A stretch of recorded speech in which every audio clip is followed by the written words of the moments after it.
のぞみ、ちょっと聞いていい？私って陰キャだと思う？それとも陽キャ？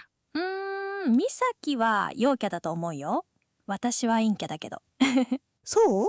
のぞみ陰キャなの？こないだ会所で BBQ したんだけど、うん。みんなお酒も飲んですごく盛り上がってて、でも私ついていけなかった。陰キャに BBQ はきつい。そういうこと？でも確かにああいうワイワイするの陽キャっぽいかも。みさきはああいうの好き？私は結構好き。やっぱりみさきは陽だ。陽キャみたいです。ということで始まりました。今夜もレイトナイトジャパニーズチャットの時間です。私たちみさきとのぞみがお届けします。今日のテーマは陰キャ陽キャ。今自然に使っちゃったけど。そうだね。聞いてる人の中にはそれ何って人もいるよね。アニメとか SNS でめちゃくちゃ出てくる言葉。今日は楽しく話していこう。まず言葉の意味から。実はね、陰キャってもともともっと長い言葉なの。長い？元は陰気なキャラ。陰気なキャラ。それを短くして陰キャラ。さらに短くして陰キャ。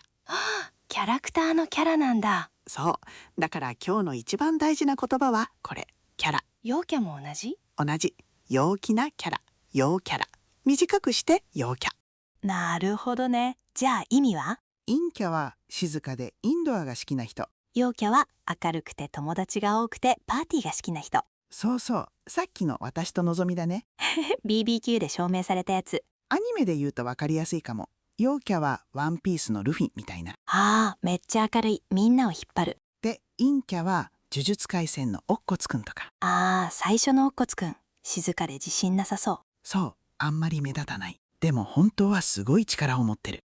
そこがいいんだよね。でもね、この言葉、ただの性格の話じゃないんだよね。どういうこと？例えば、英語だとイントロバートとエクストロバートって言葉があるよね。内向的な人、外向的な人。そう。でも、陰キャ陽キャはそれと完全に同じじゃないと思う。もっとカジュアルだよね。そう。性格っていうより、グループの中でのキャラに近い。また出たキャラ。日本ではこのキャラって言葉、本当によく使うの。あの人キャラが濃いとか。個性が強いって意味ね。あと、真面目キャラ、面白キャラ、いじられキャラ。グループの中でどんな人として見られてるかだね。そうそう。だから、陰キャ陽キャも人からどう見られるかに近い。じゃあさっきの呪術廻戦で続きやってみようよ。いいね。じゃあ、虎杖くんは？虎杖くんは陽キャ。明るくて熱血で誰とでも友達。だよね。じゃあ釘崎さんは？釘崎さんも陽キャかな。サバサバしてて自信がある。じゃあ、伏黒くんは？伏黒は難しい。難しいよね。性格はクールで無口。一人が好きで無駄な話をしない。それだけ聞くと陰キャっぽい。でしょう？でもかっこよくて目立つし、いつも明るい二人と一緒にいる。学校のグループで言ったら明るいグループにいそう。そうなの。性格は陰キャっぽいのに立ち位置は陽キャ側。なるほど。だから性格だけじゃ決まらないんだ。そう、そこがキャラなんだよね。人からどう見られるか。じゃあ同じ人でも場所で変わる？変わると思う。会社では静か。でも好きな友達の前ではすごく話す。家では陽キャ、外では陰キャみたいな。それ結構あると思う。だからキャラは一つじゃないんだよね。それでね、こういう人のキャラを表す言葉って日本には昔からいろいろあるんだよ。例えば？オタク。オタク。世界中の人が知ってる言葉。そう。今はアニメが好き、ゲームが好き、何かにすごく詳しい人。推しがいる人とかね。そうそう。でもね、昔はもっと暗いイメージだったの。そうなんだ。40年くらい前に生まれた言葉なんだけど、最初はちょっと変わった人みたいな、あまり良くない意味だった。部屋にこもってるみたいな。そう。アニメやゲームが好きな人を暗いって見る空気があったんだよね。今とは全然違うね。違うよね。でも少しずつアニメやゲームが世界中で人気になって。今はクールジャパンとか言うもんね。そう。だからオタクって言葉もだんだん明るくなった。この番組を聞いてる人もアニメが好きな人多そう。多分多いよね。今はオタクは好きなものがちゃんとある人。暗いじゃなくて詳しい。そう。昔は少しネガティブだった言葉が時代と一緒に変わってきたの。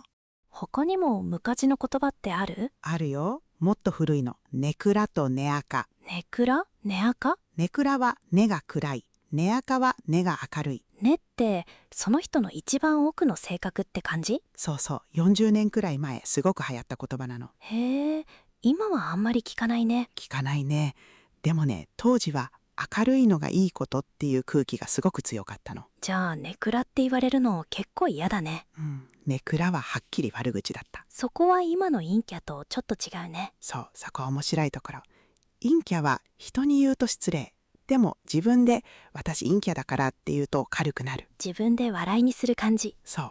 昔のネクラにはその明るい自虐があまりなかった気がする。言葉は似てても気持ちは変わるんだね。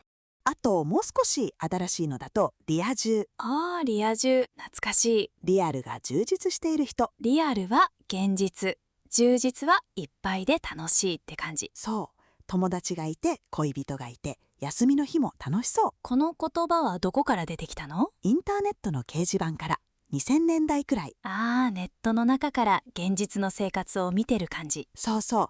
だからちょっと羨ましい気持ちも入ってた。本体を？非リア充。リアルがあんまり充実してない人。それも自分で言ったりする？悠々。今日も非リア充ですみたいに笑いながら。ああ、そこは今の陰キャと似てるね。似てる。で、このリア充の後に陰キャ陽キャが広がっていったの。こうやって並べると面白いね。でしょ？ネクラネアカ、オタクリア充、そして陰キャ陽キャ。言葉はどんどん変わっていく。そう。でもね、気づいた？やってることずっと同じなの。同じ？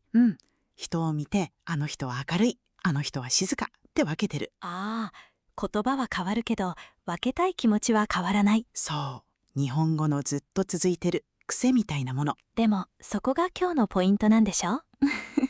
そう。人はそんなに簡単に分けられない。考えてみて。オタクも昔は暗いって言われたけど、今は好きなものがある人。言葉の意味が変わったんだよね。そう。陰キャもただ暗い人じゃなくて、自分のノリやその場のキャラを軽く言う言葉になってる。陽キャもただ明るい人じゃなくて、人が多い場所で力を出せる人。そう。どっちが上とかどっちがいいじゃない。得意な場所が違うだけ。静かな場所で元気になる人もいる。賑やかな場所で元気になる人もいる。それに好きな話になったら急に陽キャになる人もいるしね。いるいる。オタクは好きな話になるとみんな陽キャ。それはいい陽キャ。だから陰キャも陽キャもただの一面。ラベルは便利だけど人を全部は説明できない。そう、今日の結論それだね。あなたは陰キャ、陽キャ、それとも半分半分。あと、あなたの国にもこういう人を分ける言葉ある？コメントで教えてね。今夜も聞いてくれてありがとうございました。この番組があなたの日本語の居場所の一つになれたら嬉しいです。よかったらチャンネル登録してまた帰ってきてね。また次回デイトナイトジャパニーズチャットでお会いしましょう。おやすみなさい。